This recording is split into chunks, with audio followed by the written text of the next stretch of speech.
Hi everybody, it's Lynn here, the Go Live Granny, and I'm coming to you on this Sunday night from a place that you perhaps don't recognise.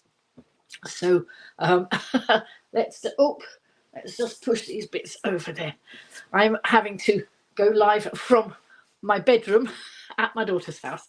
So here we go. Wait a minute, let's get the comments up and then I can see who's come, if anyone's coming in at the moment. There we go. All right. So it's Lynn here, the Go Live Granny, and I'm coming live to you on this Sunday evening. It is Sunday the 22nd of September and it is 2024, and I'm not in my familiar surroundings, which you might notice. So I was going to be going live from a different room, and then my daughter was in the other room where she said I could go live from. So I've had to scrabble around and come live from elsewhere. So yes, I am not at home. I am away on the North Isle, as we call it. I live on the Isle of Wight, for anybody who doesn't know. But I'm not on the Isle of Wight tonight. I am on the North Isle, as we call it. And I am on granny duty. Well, right at this minute, I'm not on granny duty. I'm hiding away in my bedroom. But I want to say hello and welcome to anybody coming in on the live. And if you are not coming in on the, if you're in the live, please do, chat in the comments. But if you're not on the live, but coming in on the replay, do drop replay into the comments and I will comment back to you, because that will send me a message that you watched the replay. So I'm a bit tired tonight. If I'd have thought about it, I might not have streamed tonight because I'm very weary from doing granny duty, but I promised you I would, and so here I am. So hello, Kat. Lovely to see you. You're in Montrose in Scotland. There's Tina coming in. I think, Tina, you're in the West Country, aren't you? I think. Coming in on Facebook there. Kat's coming in on Facebook. Steve, who's one of our new viewers, left a message a bit earlier saying, hi, everyone. He might be a bit late joining the chat tonight. He's driving back from his partners in London back to Kent. So hopefully he will join us in a little while. So I'm not quite sure how long I will be on live tonight because, as I say, I'm not at home. There are other people in the household. I don't know that any of the children want me at the moment, so I will just carry on and see how we go. Now I've got to try and remember what I've been doing all week because usually I try and do a roundup of what I've done, don't I? And now I can't remember because I'm away and I've totally forgotten. Well, one of the things I've done is travel. So I have been on my travels again, traveling from the island to my daughter's in Wiltshire, and that was pretty good. I got travel assist. I book travel assist these days because obviously it's more difficult for me. I don't walk very well, and getting on and off trains is not easy, but they do passenger assist now, which is amazing. And so far so good. It's worked really well. Hello, Jill, nice to see you in. You've also been doing nanny duties all day. Well, I'm a bit off the hook now because my daughter's back, actually, and I'll tell you why I suddenly had to come up and do granny duty over here. But as I say, I arrived here. I came on, do you know, I've lost the count of the days now. I came over on Friday, didn't I? Yes. So let's whiz back to Friday. On Friday, I did my usual Friday morning activity. I mean, inspiration, travel assist are great. They are, Kat. They really are. Yes, so that's what I was saying, wasn't I? I was saying that, since I don't walk so well, and getting on and off trains with my walker. I mean, my walker's amazing because not only does it help me walk safely, but it's a seat if ever I need to sit down and there aren't any seats about. But it also takes my luggage. So it opens up, it's a shopper, so it opens up, you can put stuff in it, but you can also put bags on top of it or hang bags on the handles as well. And you know, I often travel with a bag of knitting and maybe some craft stuff and maybe a few clothes and things. So usually I have a bit, you know, a fair bit, but not so much that I can't manage. I've managed to not take as much as I used to, because my grandchildren now have loads of craft stuff at their house that I have given them lots of stuff. If I want to craft up here, I don't usually have to bring anything much with me, and maybe just a few dies that I want to cut. But the die machine, they've got die cutting machines here that I gave them, and they've got glue and all those sort of things. So if I want to craft here, it's quite easy. So I make it easy, and then I leave a few bits and bobs here, like a few personal toiletries and things, so I don't have to take those every time.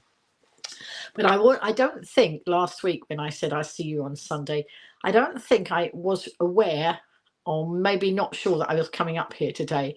I know my daughter has said to me she might need me at some stage, but I don't think we'd firmed anything up. But what happened? Her husband has got some appointments abroad tomorrow, and I think the communication between them got a little bit hazy. She was away. She's a beaver leader, and she was away doing beaver camp, and he actually had to go this morning, which meant her own children needed a granny here. So that's why I'm here. Anyway, my daughter's back now. She's done her camp, and she's had a good time. It's been very wet here, but fortunately the wet didn't spoil their camp. They had some dry time, and they had, you know, it wasn't too bad. But apparently there was a thunderstorm yesterday, but I didn't hear it because I was so tired after I travelled that I totally missed hearing a thunderstorm. But I don't feel any much the loss for missing a thunderstorm. So yes, so I travelled up on Friday afternoon. So I went to my craft, you know, to the Isle Access hub on Friday morning, and I actually had a long, long meeting with a councillor on Friday morning, a town councillor. Hello, Michael. Hello, I am well, Michael, and nice to see you in here. So I'm now starting this, and Michael is one of our is a town. I was just talking about having a meeting with a town councillor on Friday. It was not you, Michael, obviously, but Michael is also a town councillor, but not in Newport. I was talking to a town councillor in Newport, from Newport. But Michael and I met. Michael's just come in there from Facebook. Look, he's just there, and his picture's got him and his daughter. His daughter recently got married, so they've got lots of memories that they've just made. Jill's in Bristol, and it has not stopped raining here.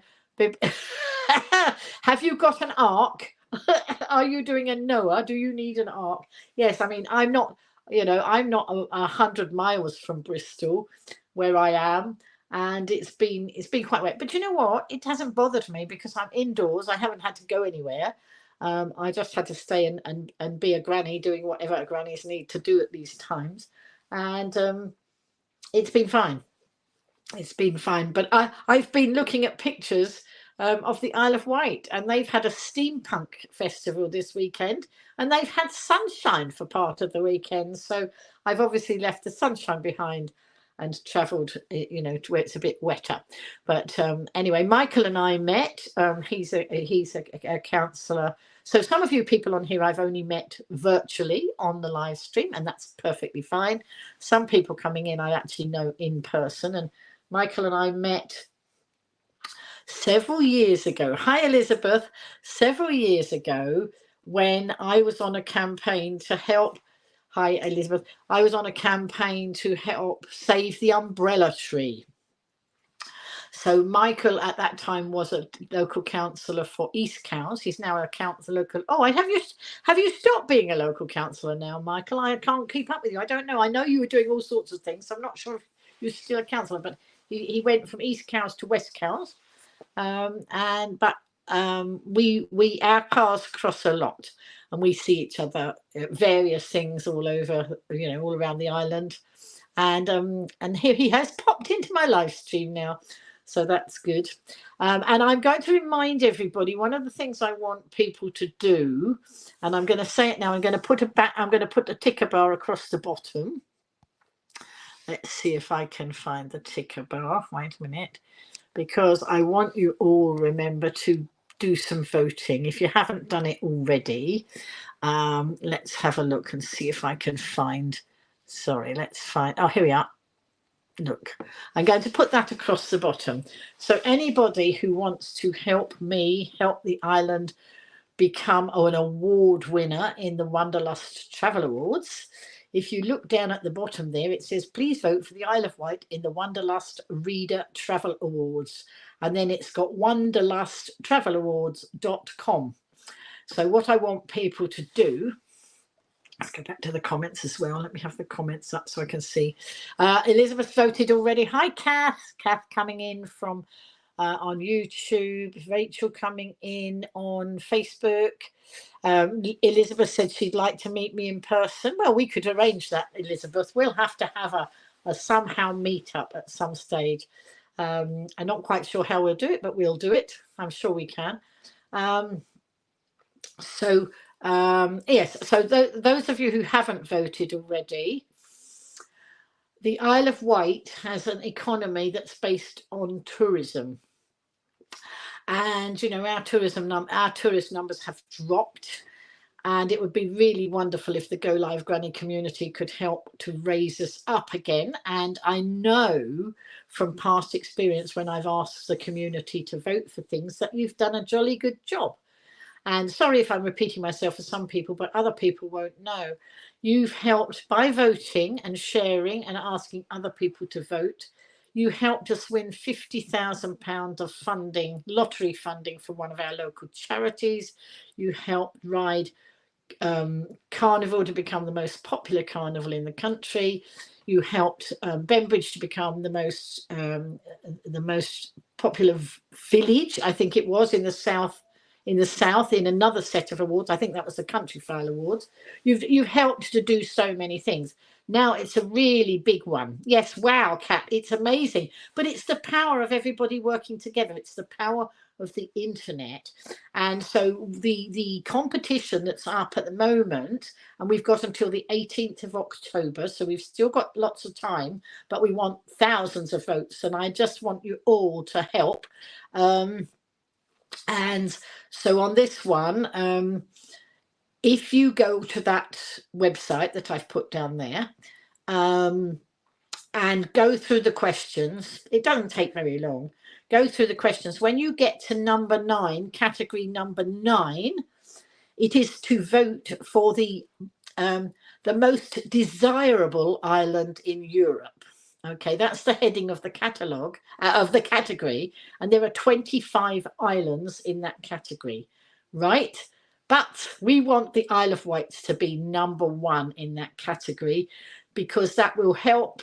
That will get a lot of eyeballs on our beautiful island. It will give us as a community a huge sense of satisfaction that we've done it again, because I'm sure we can. And so that will be amazing. And it will certainly help our tourism, you know, and so that's what I'd love to do. So I, you know, we as I say, we've done it. We did it, you know, for the lottery funding. We did it for the you know, and this is, and really it's just about everybody working together and the community just coming up trumps. And, you know, I'm always banging on about sharing is caring, and how if we work together as a community, there is no I in team. It's about all of us being a group together. And I just want to prove again and again, because there are a lot of people out there who are, oh, it's all about me, you know. And I could say that, well, I showed people how to push the button and do that. No, it's not about me. I had the knowledge to show, you know, to share the information, but on my own, I can't do it. We need the community all working together. And that's what I like to see. So I don't like all these people who, you know, it's all about them and look how great I am. because we're all great in our own way and we can all help each other. So if you can go on there and vote for Isle of Wight, I would be elated. If you have voted, let me know. If you know other people who you can talk to who would be very happy to give us their votes, and that's good. This week I'm going to be in touch with all the councillors of the Isle of Wight and say, come on, you need to lead the charge. And I know a lot of the town councillors will do. I need to get the county councillors all doing it and leading the charge and sharing. So I've got to, although I'm away, I'm my most of my granny duty bit has been done over this weekend. During the days before I come back, I will have a quiet time. So I'm going to be hopping in and out people's messenger boxes and sending messages to as many people as I can to get these votes in, because, I don't know how many votes we need. I can't see. There are 25 islands in this category, and we're one of them.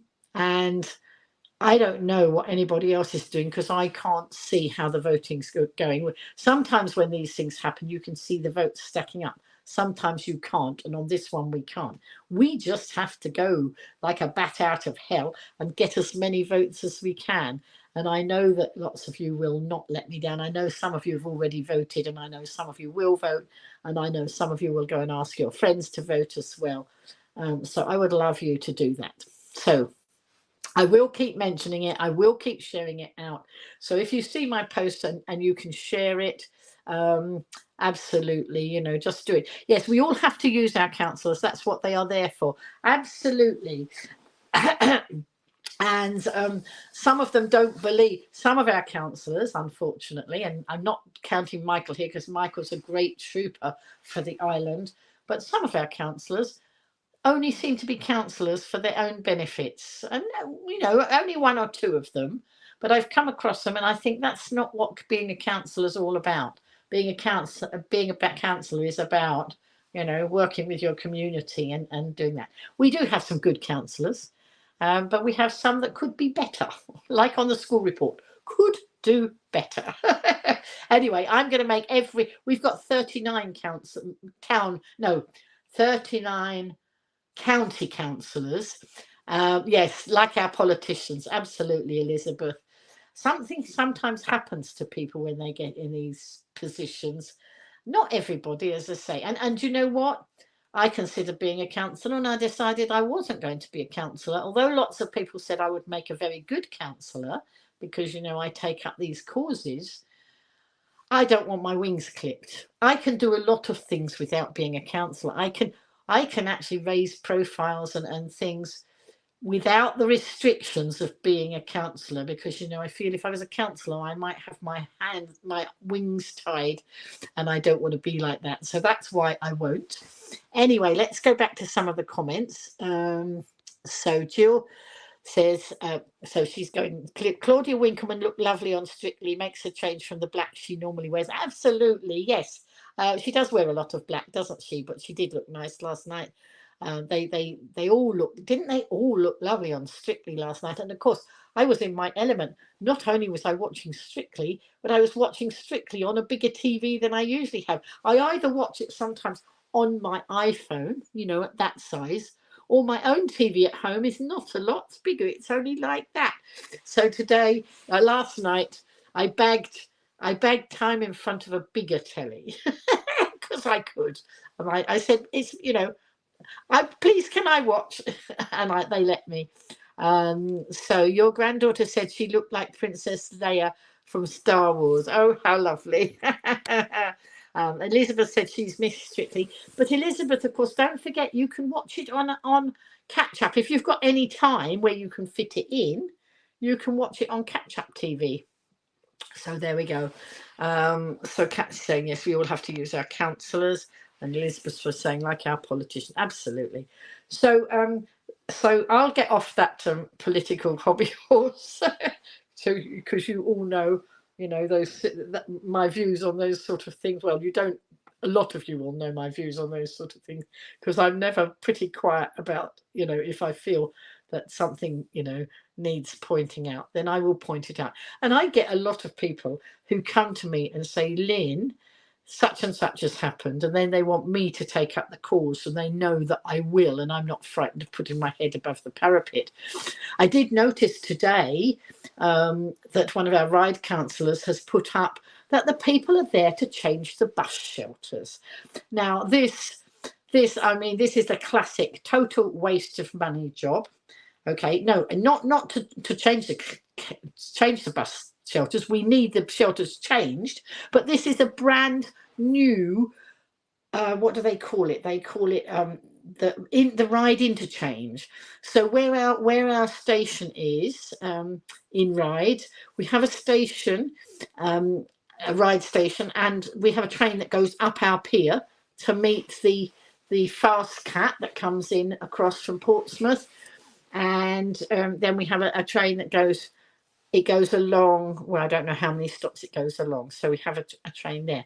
But where that is, they call it the interchange. So we've got the station, but we had a bus station, and they were given, the island was given 10 million pounds of public money to redo the interchange area.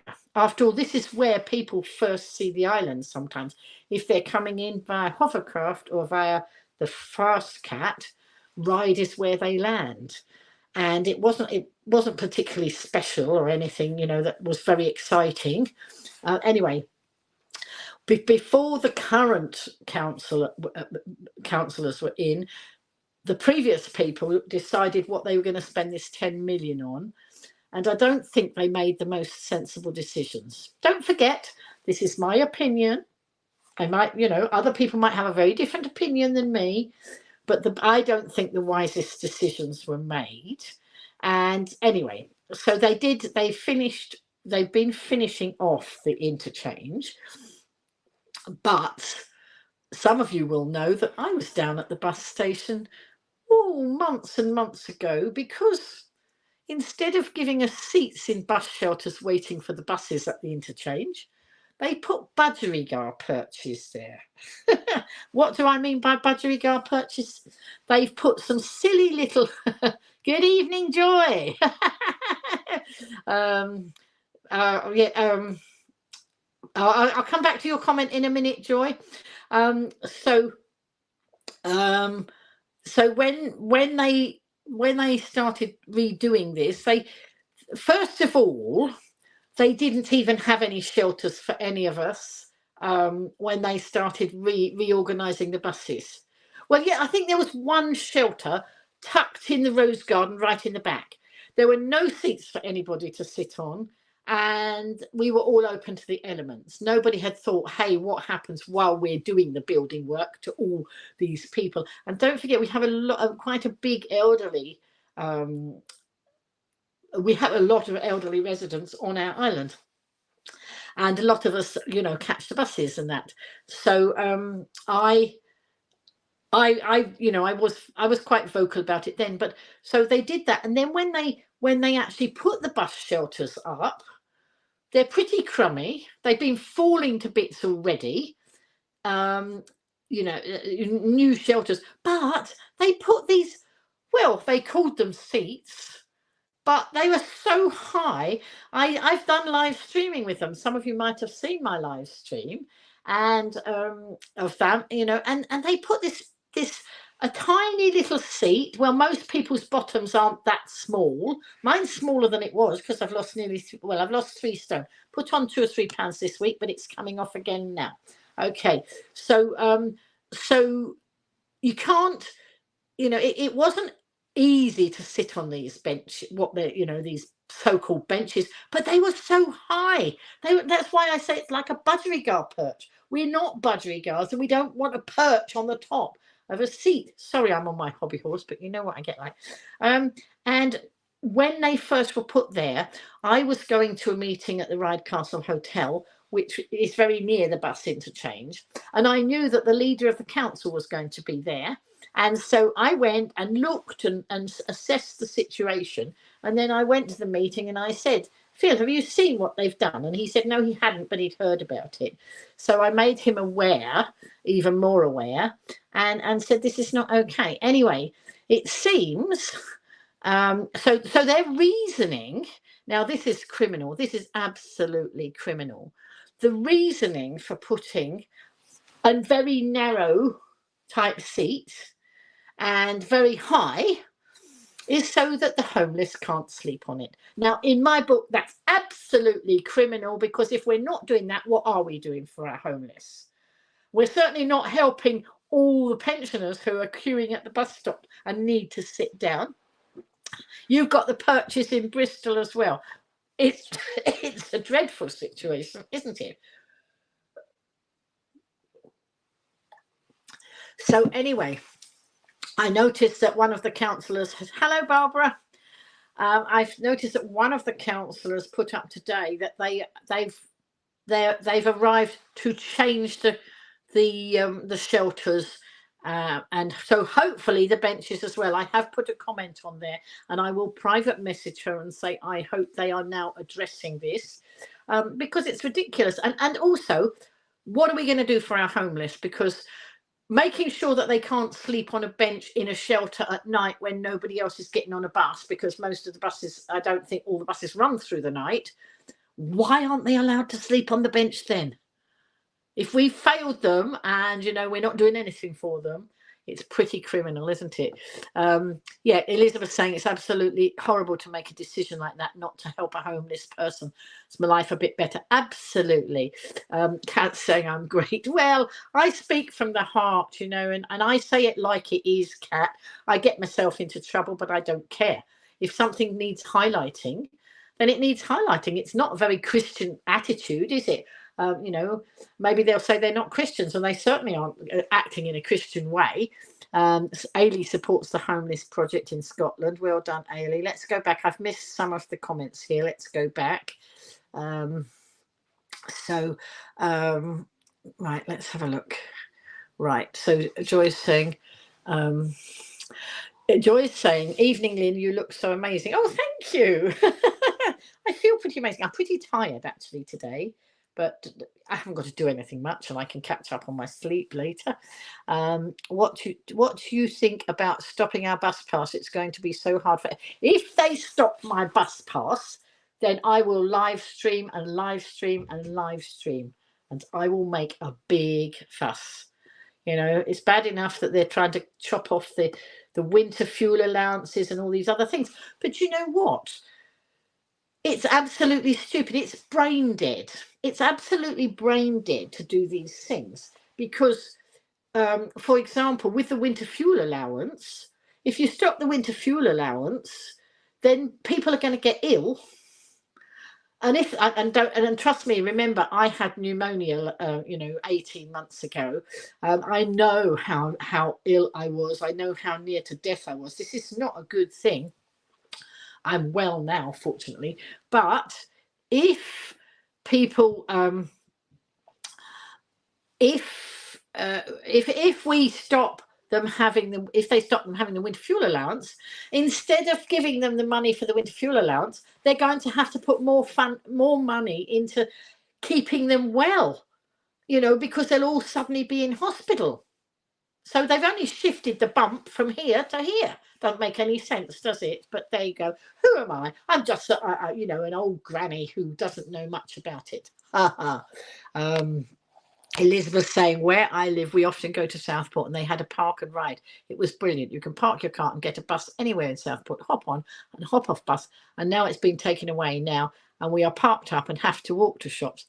It was such a long way, and we have to walk back. We are not going anywhere. Yeah, and so what they'll do is they'll kill the economy for their local shops, which doesn't make any sense, does it? It seems to me that some of these councillors, and I don't, Michael, please don't think I'm talking about you, but some of these councillors, they seem to lose all common sense when they become councillors. And you think, well, that doesn't make any sense, does it? We'll just shift the problem from here to here. It will look as though we're doing something, but we're not really. All noise. So Jill says they've got the purchase in Bristol. Barbara saying hello. And Elizabeth saying that was a horrible decision. Kat says she feels the same. Heather, hello Heather, coming in from the States. Nice to see you. She's saying good afternoon, beautiful Lynn, because of course she's in the States and they are behind us on time. So it's afternoon there where Heather is, and here for us it's, well, I started this broadcast at 8:15 and I've gone for 8:15, folks, and that's where I think we'll land on a Sunday evening at 8:15, because Strictly Come Dancing started. So anybody who's not in the UK but perhaps won't know that, but we've got Strictly Come Dancing on a Saturday night, and they're not having a results show this week because nobody was getting knocked out this week. But from next week they'll start doing, having the competition, and people will have to dance and will get knocked out, and the results show is on a Sunday evening. And I think 8:15 will avoid clashing with the results. I think the results are about 7 o'clock. I might have to readjust if that's wrong, but I think the results are around 7 o'clock. And of course, I love Strictly, so I want to see the results. So I don't want to be talking on here while I could be watching those results. So that's what I'm hoping for. I'm hoping it will all work out for everybody. Jill's saying she totally agrees with me on those things. Wait a minute. Heather's saying good evening, or good evening for us. That's right. Heather's saying good evening now. Ailey's saying the prisons are full, so if you burn your electricity on heating, they can't put you in jail for not paying your electricity bill. No. And then, of course, what did they do? The prisons are full, so they let some of the prisoners out. So some of the prisoners are out and now have reoffended and are on their way back to jail. That was a good one, wasn't it? That was a really good policy. Not you were away with the news before, Lynn, and the reporter was asking the politician about taking the winter flu allowance off them, and they said that the same. The pensioners are well off. You wouldn't believe what. Oh, right. I would. Sorry. So you were saying they said that some pensioners are well off. Some pensioners are well off. I am not a well off pensioner at all. Wait a minute. Let's take that off. Hang on.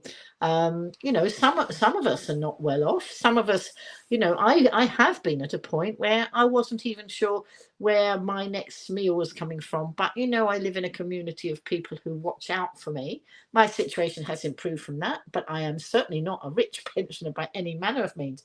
I am rich in one way. I'm not rich in finances, but I'm very rich in a wonderful community of lovely people. And that's where I count my riches and my blessings, all you lovely people.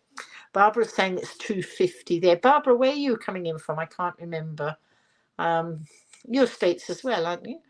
And Kat saying take care, much love. So yes, I mean there's a lot of things going on. I mean, the Labour got in, they never ever I mean, I didn't want the Tories to get back in the UK because they'd done such a dreadful job. But the Labour did not say anything about cutting things for the pensioners, but now they have. So, they didn't waste much time doing that. Anyway, Kat's agreeing, lovely people. Yes, absolutely. It's what makes our community so nice. We've got so many lovely people and we all watch out for each other, even though lots of you have not met each other. I know that some of you link up and chat. I see people chatting on social media and that maybe they're not part of my community now, because of course people come in you have friends who come in and friends who go out. Life happens, things change. But I used to run a network group on the island, and I introduced a lot of people to different people and, linked them up so that it was good for their businesses, because this person needs to meet that person. And I would link them up. They called me the connection queen at one stage. And, it was good to be able to link people who could help each other. And then, but some of those people, our lives have changed, and that, we were sort of not really communicating anymore, but not in a bad way. That's just life that's happened. But I look on social media and I see that some of them, there's a little bit of an argument going on out there, but I see that sorry, they're putting me off. Something's going on, but I try and ignore what's going on outside the door. That's my grandchildren. Sorry, I've totally lost the plot now. Dear, oh dear. Ailey's saying an 89-year-old woman next door thinks she has to stay in bed over the winter months to keep warm in fear of putting her heating on. Absolutely. Yes. And even if I couldn't afford it at the moment, I think I can manage my bills, but who knows what's around the next corner. But because I nearly died of pneumonia, there's no way I will switch my heating off, even if I'm struggling to pay. Because the thing is, I'm not going to die because I got too cold. I've been almost at that point. I brushed with death in December 2022. I'm not going there again. It wasn't a nice place to be. So if I need to put I won't, put it up hugely high. But my idea, I'll wrap up and put extra clothes on, but I'm not going to get cold because, pneumonia is a killer, and it nearly did kill me. And so I'm not going to do that. I am going to put my heating on if I need to. And then they'd have to prosecute me if I can't pay my bill, because I'd rather be warm and alive than dead. What's the point of saving money if you're going to be dead a bit down the line? So to me, it doesn't make any sense. So that's my theory on it, and I'm going to stick with that. Hello, Sam. Hello, Sam and Jean and Janet and Joyce. Oh, all the Jean and Janet and Joyce and Sam. Excellent. Elizabeth saying her sister still won't put her heating on. I tell her, don't worry. Absolutely, because what can they do? They can't put you in prison because the prisons are too full. And there's that fear, isn't there? But I've got beyond that fear of people scaremongering you. And, when if you get into debt and this, well, they're forcing it. And I'm afraid that for me, I'm not going to be cold. I shall manage it carefully, and I shall wear my nice warm clothes like I do. But some of you will have known me way back when my boiler was packed up. I had 2 winters where I struggled with my boiler to even get it working, and I used to sit doing my live streams with hats and scarves and gloves and all that. But we soldiered on and we got through, and I think I made some of you giggle. But Kat's saying she wears layers and keeps her heat moderate. Absolutely. So that's what it's about, isn't it? Keep it, wear as many layers. So I layer up now. Now I've got my lovely gilet that I bought in the sale. That was a bargain. It was a bargain on a bargain. I bought it. I went and got it in the sale, but they had sale prices on the sale prices when I got it. So I was well pleased with that, because I do like a good bargain. And I've got a cardigan and I've got a top. So I like to do layers like that. So that's good. Ailey's saying stay safe, Lynn, and keep warm. I certainly will, because I'm not going to be frightened to put my heating off. I know I did, when it was quite cold, hop into bed, and I actually use my bed as sometimes as a craft workstation. So if I need to rest my legs, because the doctors told me I should rest my legs up a lot of the time, I can actually rest on my bed. I mean, I'm sitting on my bed at my daughter's now, so I could turn around like this and put my legs up and craft on the bed. That's what I do. But I could craft on top of the covers. I could have the covers over me, and then I've got a little table that Kath is in the broadcast. Kath and John went and picked up this. I saw a table. I wanted a table that I could have on my bed, and in the past I've had those ones that collapse where the legs go underneath, and so it's like it folds up to put away. Well, I don't really ever put this away. So my hairdresser told me about a table that was like molded plastic, and it doesn't fold up, and on the ends it's got like pockets where you can put all sorts of bits and pieces in. So I put it over the top of my legs, and it stands on the bed, and it doesn't ever, no fear of it collapsing with everything on it. And then if I don't, when I want to go to sleep, I just lift it and put it out the way. So, that's how I do things. But it was nice of John and Kath to go and get that for me. They do lots of lovely things for me. Let's see. Kat says, yes, she wears layers and keeps her heat moderate. Turn it up when I need to. Anyone crafting for Halloween? Yes, I'm crafting for Halloween, Ailey, but I don't have any of my craft stuff here because it's all at home in my craft room. And when I did a live stream whenever I did a live stream the other day, must have been last weekend, I think. I've got the Halloween craft things all along the top behind me when I'm at home in my craft room, but I haven't got it here because I didn't travel with it. I might be crafting some bits. I might be prepping a few bits while I'm here, but I'm not going to make anything up because I've then got to, if I make all the craft things up, then I've got to transport them and it's a bit difficult. So I like to keep things flat. Anyway, I've been knitting today. I've been making another little fairy doll. She's downstairs, so I haven't brought her up, and I haven't stuffed her yet, so it's all just flat knitting. It doesn't look very exciting at the minute. So that was a second fairy doll because I made a fairy doll last week for one of my little grandchildren, and this was for the other little grandchild. So and they all sparkly, got sparkly wool because you've got to have sparkly wool, and so that's what I've been knitting. I knitted some scrubbies as well, and I'm donating a couple of scrubbies. This is a scrubby, and this is for washing your pots and pans. But you can also use these. There's on the ball band pattern. It's got a pattern for these, but it's also got a pattern for a wash mitt.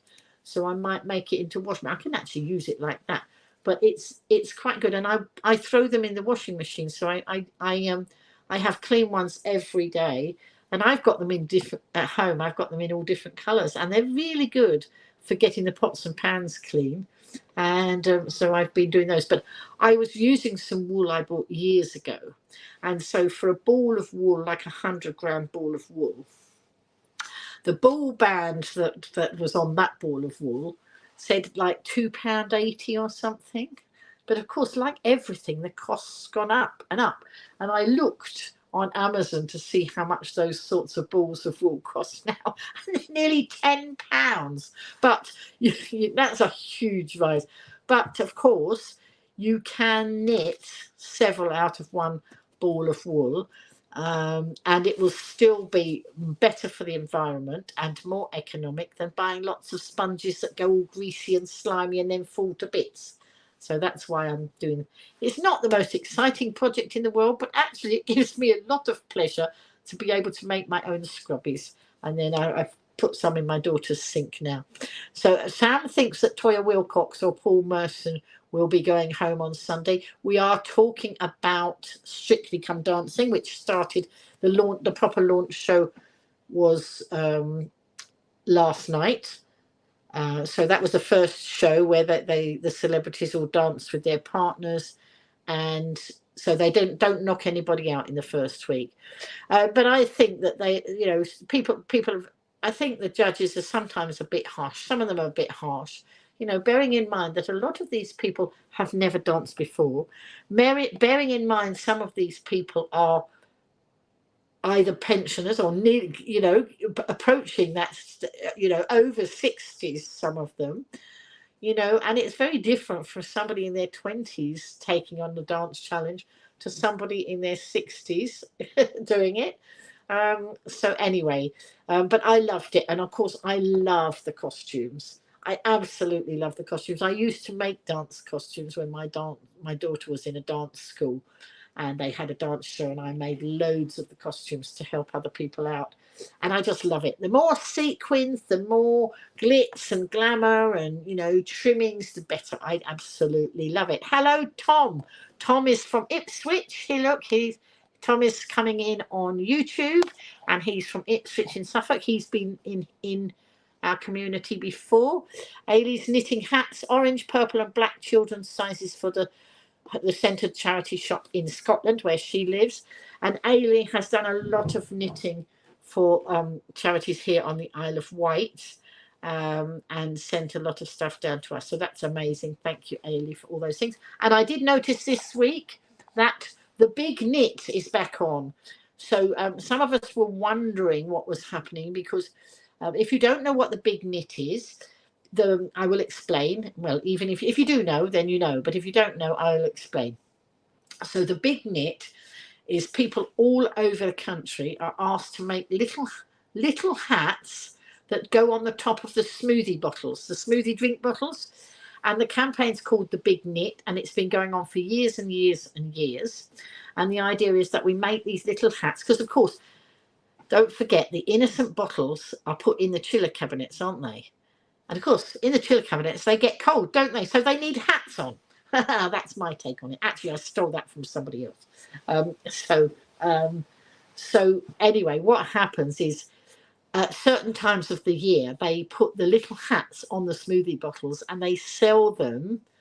So that if you go and buy an innocent smoothie drink, it will have a little hat on it, and you can choose, because they're all different, and you can choose and get your little hat there. And what they used to do, they used to give 25 pence to Age UK for every hat. And in pandemic, and around, I think for 2 years, lots of my community sent me hundreds of hats, and we gave them into Age UK Isle of Wight. And I was told, you see, I used to send them all off to the mainland, and then I found out that if we kept them on the island and gave them to the Isle of Wight branch of Age UK, they are a charity on their own, and they would keep all the money for the charity on the Isle of Wight. So we don't send them off anymore. We bring them down to, we get them to the office. And I think we donated as a community, and that means not just me. I mean, I knitted a lot, but lots of the community knitted them. We had them from all over the UK, particularly during pandemic, when lots of people were watching my live streams. We raised, I can't remember. I think we raised over £6,000. And bearing in mind, all of those were 25p each. That was a lot of money, but that was over 2 years. I'll tell you what, when I get home, I'll look up the figures and I'll check in case I'm talking out. But we raised a lot of money and we made a lot of hats. Anyway, then we've been waiting for news of when they were going to do it again. But they hadn't done it for ages. And then all of a sudden this week, I saw that the Big Knit is on, and it will be happening next year. So it's already started. So if any of you are knitters and want to start knitting the little smoothie hats, and if you don't know what they're like, Google the Big Knit, or send me a message and I'll send you some information about it. But I just love it. I mean, and this year they've increased what they're going to give. They're going to give 30p for every hat. It's been 25p for years and years and years. But I use all my Ailey's saying what kind of wool did I use? Oh, for the scrubs, the scrubbies. This was a sort of Aran. It was a wool for scrubbies. I can send you a link to it, Ailey, because I can't remember what it's called. Wait a minute, let's go back. Sam saying his favourite judge is Shirley Ballas. That's on Strictly. Hello, Gaz. Nice to see you. Gaz is coming in. Gaz, handcrafted by Gaz. Gaz lives on the Isle of Wight. But I've wandered off, Gaz. I'm on the mainland at the moment doing granny duty. Nice to have you in. Hope work is okay. So Tom's saying he loves the Isle of Wight. Only been twice so far. Right, I'm going to remind everybody, because some of you have just come in late. Across the bottom, the wanderlustTravelAwards.com. I want you, especially if you're a lover of the Isle of Wight, to go to the Wanderlust Reader Travel Awards at wanderlustTravelawards.com. And then I want you to go and answer the questions, or tick the boxes, the relevant boxes, and choose who you want to win in each category. But when you get to category 9, it says vote for the most desirable island in Europe. The answer is, in my opinion, and I want everybody to vote for it. Unless you've got another preference particularly, I want you to vote for the Isle of Wight. So anybody just coming in now, please help us to make so that the Isle of Wight can be voted the most desirable island in Europe. And Tom saying, shh, don't remind it of COVID. Well, it was a big part of our life, wasn't it? And I had to change the way I live streamed, of course, because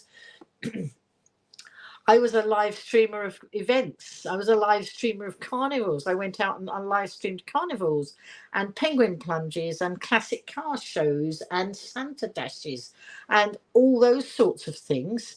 And then COVID hit and there were none. But my audience still wanted me to live stream. So I had to totally change what I was doing. And so I had a big think, because I'm an ex-teacher and you sometimes learn to do things think out of the box. So, of course, I created a garden. And that's it. Ailey's saying, cast on 28 stitches for the smoothie hats.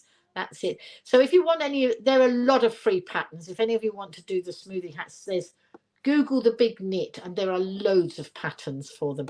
But I was, hang on. Sorry, let's have a look.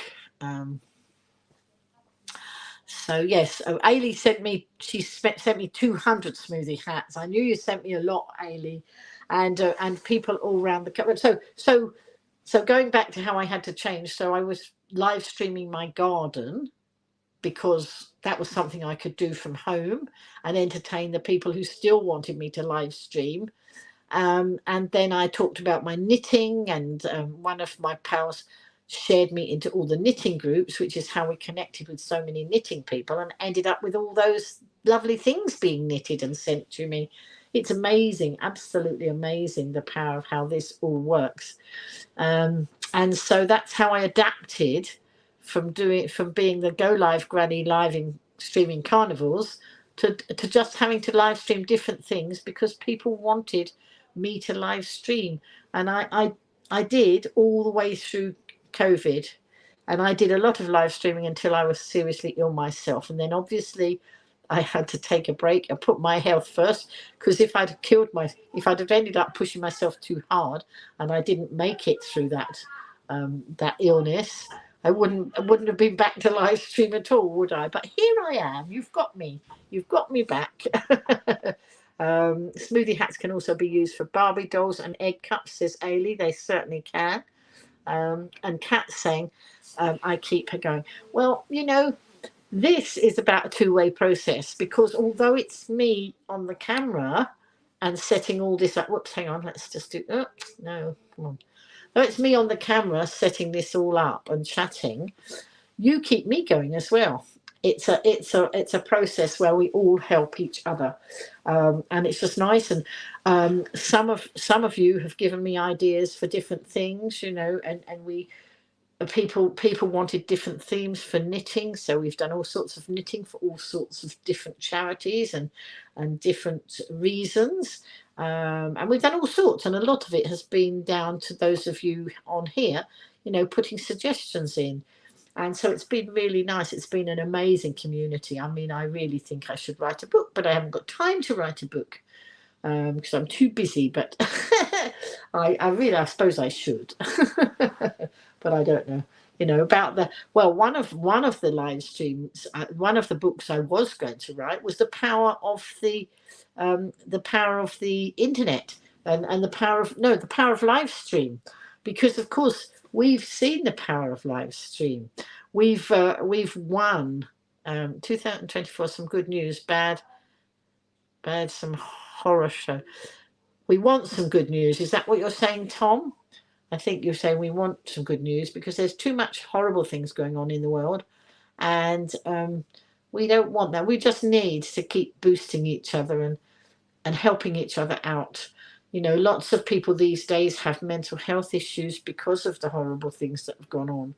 And if any of us can do anything to help each other and to boost each other up, then that's what we need to be doing. There's some really nasty people out there. And I get trolled a lot on social media, and I get people telling me, like when I did the live stream from the pedestrian crossing that wasn't working in Ryde, and I live streamed it to get some attention and get some notice on it. There were some trolls there, and they were quite nasty. But you know what? I've given up listening to nasty people. Years ago, I really used to worry about what people thought about me. Now, I don't care. I will go out for what I think is right, and if somebody else doesn't like it, well, that's their tough luck, and that's what their thumb's for. They can scroll on by, because who are they? Who are these people? All these people who jumped on and telling me I was stupid because I was questioning how I was going to cross the road. Bearing in mind I have a disability and I don't walk as well as I used to. It's a bit more difficult to cross the road than it is if you're an able-bodied person. And even if you're an able-bodied person, sometimes you need help to cross the road in the manner of, actually, let's make the traffic stop so we can get across the road. And these people, they were just so rude, and they called me all sorts of stupid and rude names. I mean, they called me a plank. Now, in my book, a plank is a piece of wood, and I'm not quite sure what. I know they were just being rude, but I just thought, well, you don't even know the Isle of Wight, you don't even know anything about me, and you're just being rude because you can. And you know what? It shows them up. Doesn't it show those people up? And what they don't realise is other people are judging them for how nasty they are. But I just tell them to scroll on by. If you don't like my live stream, don't watch them. Nobody's forcing anybody to watch them. I mean, I love people coming in and joining in the conversation as long as you're very friendly and supporting each other. But some of these people, I think, my goodness, and I think that COVID has made a lot more people nasty. I've experienced far more nasty people more recently, and I just think, what's happened here? Because there are lots and lots of nice people, and I can vouch for that because I get a lot of nice people in my community. But you're still going to get the ones that think they know it all. So I say, well, in my opinion, and it's my opinion, and it's not your opinion. And then I'll go on to say what I say. But I'm not going to be shut up. I'm not going to be closed down.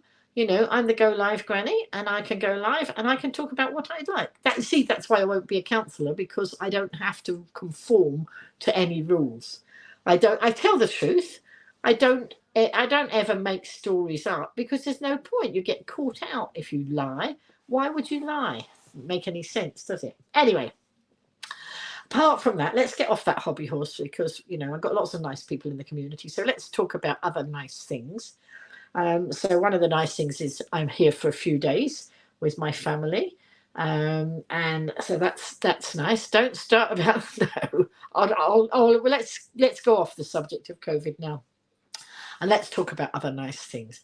So going forward, I'm prepping some stuff to do a Halloween workshop for Isle Access, which is the charity that I do some of the work for. I actually make some greetings cards. When I first started with Isle Access, that was a year ago, they actually started the hub on my birthday. And I know some of you know the story, but I'll go back for those who don't. Way back in August of last year, Jan, who runs Isle Access Charity, which is all about inclusion and making accessible much better and that sort of thing. So it's for improving situations for people with disabilities, and that might be mental health disabilities, it might be physical disabilities or what. But Jan, years ago, I met Jan, and she had found out how much money the Great Britain was losing, Great Britain, and therefore also the Isle of Wight, losing because there wasn't enough information about accessible tourism. And it was worth hundreds of thousands of pounds. So it might be that there are a lot of places on the Isle of Wight who have accessible accommodation, but unless you tell people, they're not going to know, are they? And so, put yourself in the position, if somebody has a disability and they want to go on holiday, and they can look on the Cornwall website and there's lots of information there, but they look on the Isle of Wight website and there's not much information about it.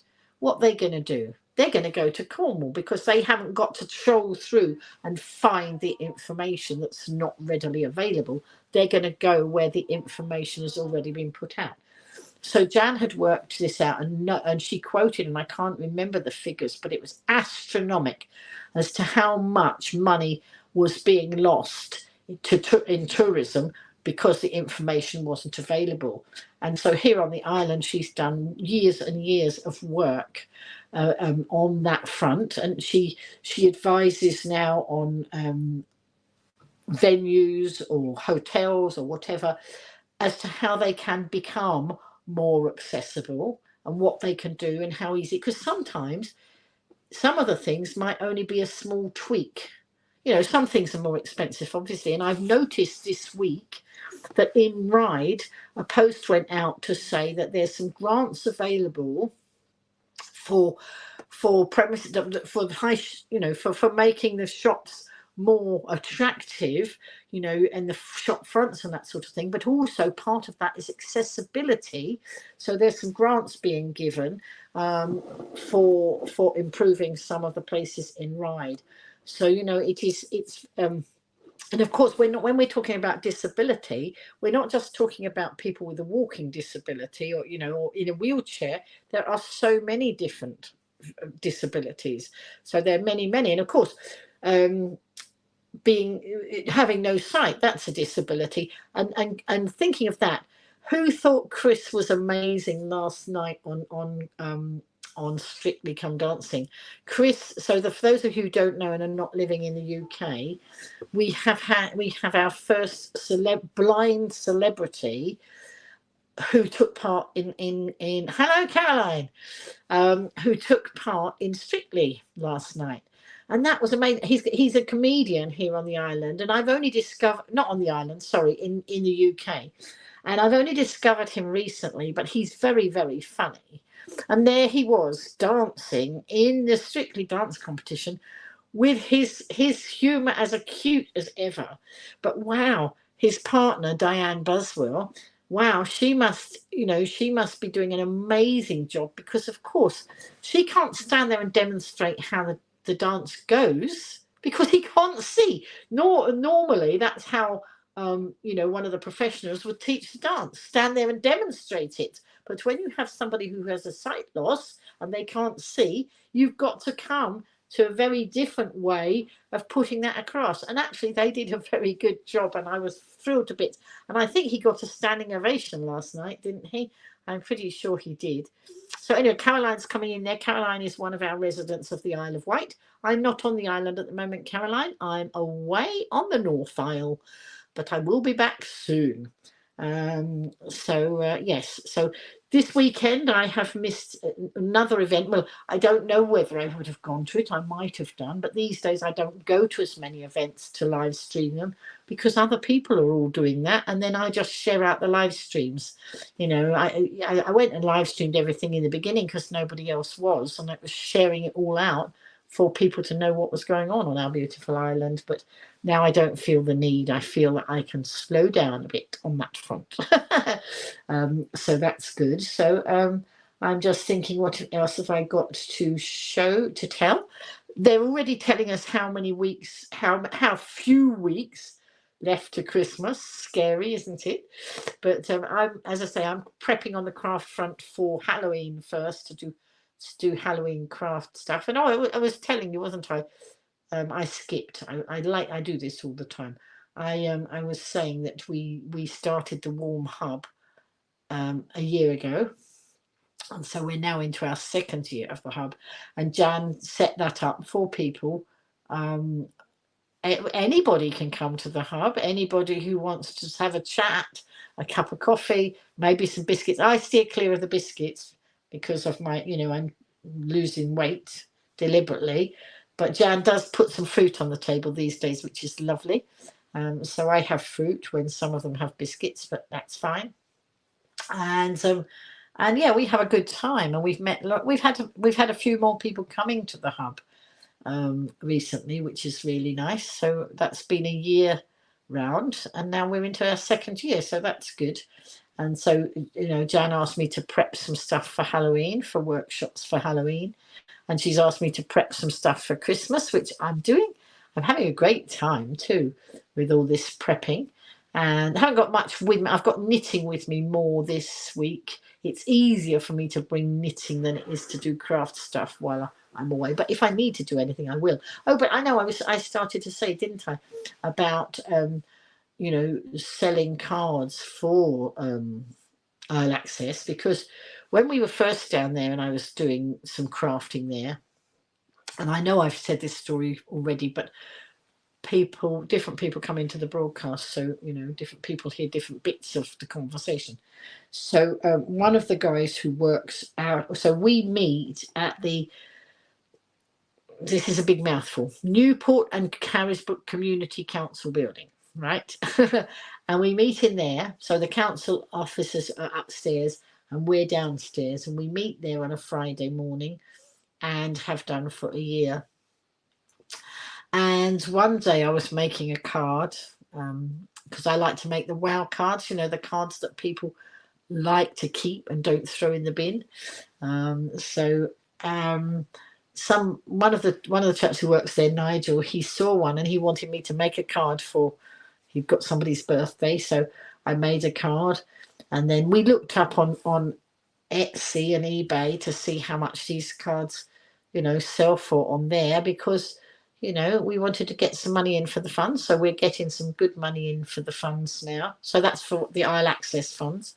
And so I've been making those, but every now and again, Nigel will come through again and he says, oh, and one morning he came on a Friday morning and he said, I meant to ask you for a card for my granddaughter. It's her birthday on Monday. And fortunately, he came at the beginning of the morning and I have equipment there. I said, well, what do you want? And I made it up during the morning and left it there for him to collect. So he had his card, and then he tells me, so he's bought quite a lot of cards. And then last week again, he wanted, the week, not this Friday, but the Friday before, he was there and he said, I meant to ask you to do another card for me. He said, but I need it before next Friday. So I said, that's all right, I'll make it and we'll get it to the office. So I made it, and then I messaged Jan and said I'd made it and I would go and get on the bus and go over and deliver it. And she said, oh, no. She said, I've got to go to Newport. I'll come and collect it because she lives near me.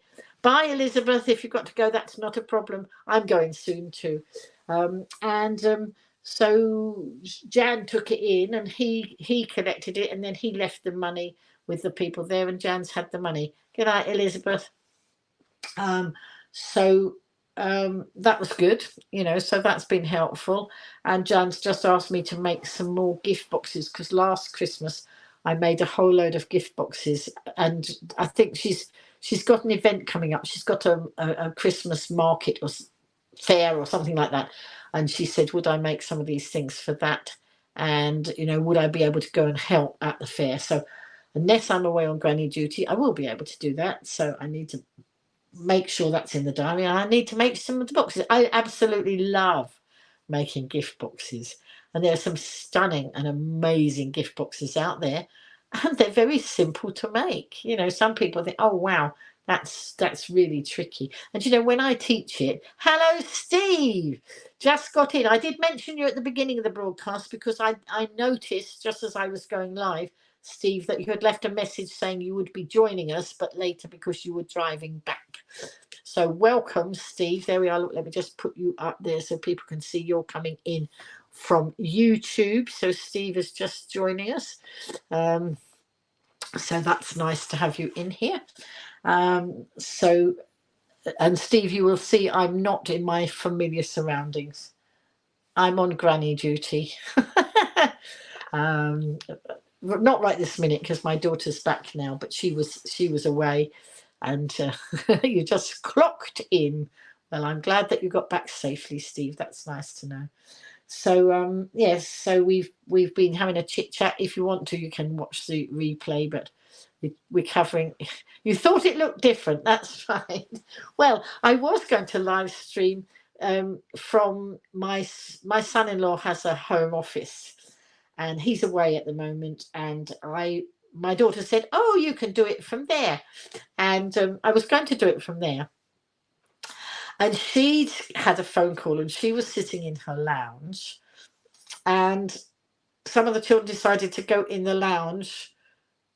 So she came out of the lounge because she was on a mobile phone, and she went and sat in her husband's office, and I said, "Oh," I said, "Are you staying in here?" She said, "Yes." I said, "Well, I'll go and live stream from the bedroom." So that's why I'm up here in the bedroom. And it's not a problem because if I've got my phone and I've got a little stand. Let me show you the little stand that you're sitting in. This is the little stand that you're sitting on. This closes up. Let me show you this. This was something I got from Temu. Now I've got to open it up again because I'm holding the phone. So the phone sits on there. It's all very technical, not. So I carry those little stands around because it just holds my iPhone on there, and I've got you plugged into a socket down the bottom so that we don't run out of charge while I'm live streaming, and that's as complicated as it gets. When I started teaching people to live stream, they thought it was so complicated. I said it's not. You just very, very simple. You don't need lots of fancy equipment. You just need a means of going live, like, as I say, my iPhone, and I used to have a big tripod. I used to have other equipment because I used to live stream out in all the carnivals. But now I've gone to just a very basic £1 something. I think that cost me, that little thing off Temu. Very, very easy. And I take one wherever I go now because you're just sitting up. There's a little bookcase next to the bed, and you're just sitting up on the side of a bookcase. So, don't need anything special. So what's everybody else's week looking like? That's a good idea. I prop mine up against a plant pot. And you know what, Steve? I've been live streaming since probably, I started doing the Isle of Wight live streaming in 2016, but I was already knew how to live stream before that. When people were saying, "Oh, I haven't got any fancy equipment," I said, "Well, do you know what I did? I stood my phone in a cup." The first time I started live streaming, I had a big cup and I stood it up in the big cup and just hit the live button. So Steve says, he props his up against a plant pot. That's right, but sometimes they slip. I've tried propping mine up sometimes and it slips. So it's not always the best. But, Temu, I can recommend this from Temu. Yes, my cup, it was just, and there's Tom. Tom's saying hello to Steve. They're both on YouTube. So if you're on YouTube, you can see the other YouTube people making comments. And if you're on Facebook, you can see the other Facebook. Well, I don't know because I'm live streaming on more than one Facebook page. So I'm streaming through something called StreamYard.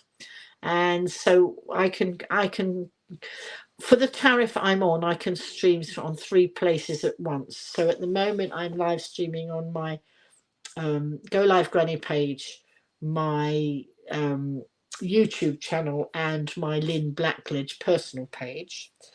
But I also, the other day, I linked in my Isle of Wight live page to my StreamYard, because when I was promoting the Travel Awards, which obviously is very related to the Isle of Wight, I wanted it on my Isle of Wight site. So I've hooked that up, but you can only do 3 channels, 3 places at once. So if I wanted to do all of those, I would have to pay a higher tariff, and I don't need to do that. I need to preserve my pennies. If there was a real need and I was running a big business or something, I might do that. I did it to LinkedIn, but I've not live streamed on LinkedIn yet. But I will do for the community, the charity stuff. I think I should get in and live stream on there. So you know, especially when it's things like the travel awards, because there's lots of Isle of Wight businesses on LinkedIn. But as I say, over the next 3.5 weeks, I shall be not pestering. I shall be requiring people to join us in the voting so that the Isle of Wight becomes the most desirable island in Europe. And if you want to be part of us being successful in that, then please vote wanderlustravelawards.com, and then you go in there and you just have to answer a few questions and then vote. Category number 9 is the most important. Wouldn't that be good? The most desirable island in Europe. That's what we're going to do. You'll vote. Thank you, Steve. If you can vote, and if you know anybody else who loves the Isle of Wight or would give us their vote anyway, because we tell them the Isle of Wight is wonderful. Have you been to the Isle of Wight, Steve? It is wonderful. It's an amazing place, and there is so much to love about the island. There's people who come here and have bicycle holidays here. There are people who come and have walking holidays. We have, I think at one point somebody said there were 50 different festivals. And I say here, I'm actually not on the Isle of Wight. I forget, I'm away from home. But, you know, when I am on the Isle of Wight, they have 50 different festivals. Steve's saying not yet, he hasn't. Well, I am the tourist board for the Isle of Wight, and I'll do my best to get you to go and have a holiday there, because it's amazing. But you will find out that the people marketing the Isle of Wight, I'm not their favourite person, and they're not my favourite people, because they tax a lot of businesses and actually don't do much to help them, and that's a whole other ball game. So I'm going to move off that one, because it's not the best subject in the world. There was a lot of corruption went on, and if you know anything about me, you know I want a level playing field, and I don't like corruption, and I will do what I can to stop it, and I am doing what I can to stop it. But for now, let's move on to nice things. So we want to market the island. It's a wonderful place. We have carnivals every week of the summer holidays. There are carnivals. There are classic car shows. We've had penguin plunges. We've had Santa dashes. This weekend they've had a new festival. The Steampunk Festival has been on in Ryde this weekend. I've been away, but I've seen some amazing pictures there, and they had better weather than where I am. Your friends have family there. Yeah, I mean, it is an amazing place. Lots of people go to the Isle of Wight as school children, because a lot of schools take children away to the Isle of Wight for a school trip, so that's pretty nice. So it's suitable for families, it's suitable for individuals. Yes, and over 50 festivals happen on the island. So we have a harp festival, we have walking festivals, we have the big music festival that's been going on for years, we have literary festivals, we have I really need to sit and write all these down, because I will never remember. I think I saw a telephone box festival once upon a time there, and also I can't recall them now. I will need to write them down. Steve's saying his other half likes carnivals. He's from Rio de Janeiro, so they have amazing carnivals. Oh yes, absolutely, they would have really big and bright carnivals there. But yeah, no, we have lots. And Ryde, I mean, I actually live in Ryde, and Ryde, they call Ryde the gateway to the island. So if you're coming in as a passenger, not on a car ferry, if you're coming in as a passenger, you can come into Ryde on the hover travel, which is the way I left the island, on the hover.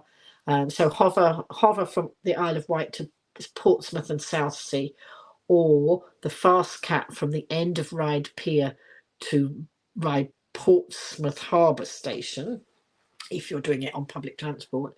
If you're coming by ferry, you can come in at Fishbourne, which is just outside Ryde, and you come in on the car ferry there.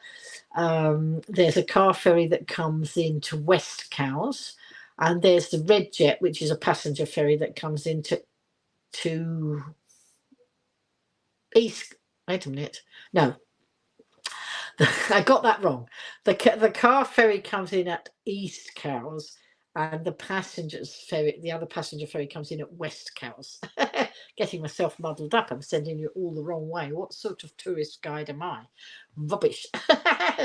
And so no. So I've lived on the island since I was 50. I'm 74 now.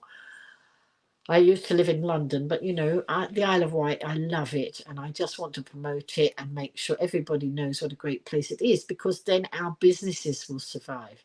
Because if we don't promote the island enough, our businesses won't survive. In fact, a lot of the ones who had to pay this dreadful tax that they had enforced on them, some of those businesses have gone out of business, and that's a bit sad. But anyway, so much to do on the island, and just amazing amount of stuff, and I used to, when I had a car, so I gave up my license when I was 60. I didn't give it up, I just didn't drive, because when I was 60 I still had a van from when I was book selling. So I was a teacher, and then in my latter years I sold children's books all around the country, and I had a van, and it used to go off all around the country selling my books at county shows and at the NEC and all sorts of places.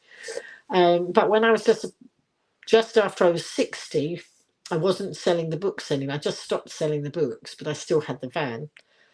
But it needed a huge amount of work done in, about £1,000 of work needed doing on my van.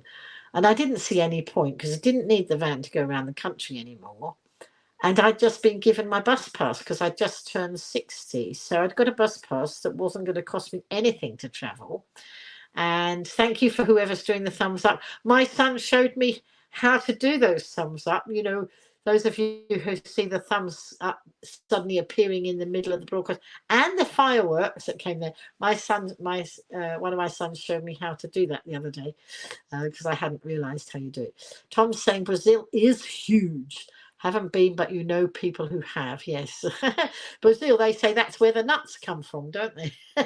Sorry, that was naughty of me. Yes, carnival's wonderful. Love carnivals, but just love the Isle of Wight. And it is a slower pace of life, which is quite nice. That's one of the things I liked about being here. I still seem to be pretty busy, but not as fast paced as the mainland. And it is nice. And generally, although you get not very nice people everywhere, generally the people on the island have a lot of time for each other. They're really, people are much nicer to each other down here. And I must say, I left the island and came to my daughter's. I'm in Wiltshire, and I met some really nice people on my trip yesterday. I booked a passenger assist, which is where the train staff meet you. They meet and greet you off your train, and they put ramps down so that I can get on and off the train with my my walker and that. And it's just, and then I met, because they when they put you on the train, they put you in an area that is marked for the disabled people, because that's where they have the place where they can put the ramps into the train. So they have an area like that that's marked for disabled people. And so I was sitting in amongst disabled people yesterday. Sometimes there's nobody else there. But I met some really nice people on the different trains. I went, how did I go? I went on the hover to Portsmouth and Southsea. Then I went from Portsmouth and Southsea, and I changed at one station, and then I went on to another station and changed, and then I went on to my final destination. And so I was on and off several trains, and on and off with different people as members of staff. And when I got off the hover bus, so when you go on the hover, you then have to get the hover bus from the hover terminal So it's just, the bus stops just outside the terminal, so there's not much place to, don't have much walking to do. And then you go on the hover bus, and it stops near the station, Portsmouth and Southsea Station. And normally I have to walk from the hover bus to the station and then go and find somebody to help me get on the train. Announce myself because I've got there. Once you're on your train journey, when they put me on the first train, they then ring ahead to the next station that you're going to get off at, and tell the staff there which carriage you're in. So when I get to the next one, the staff are waiting at that carriage, and they open the door. They say, "Hello, are you Lynn?" And it's worked very well so far. But what I didn't expect this time, but it happened. Hello, Freeze It Park Lifestyle. Hello. Steve said he spent Christmas in Rio with his family 14 years ago. It was so hot, but Christmas trees everywhere. You tell Alfie that all the right. Okay.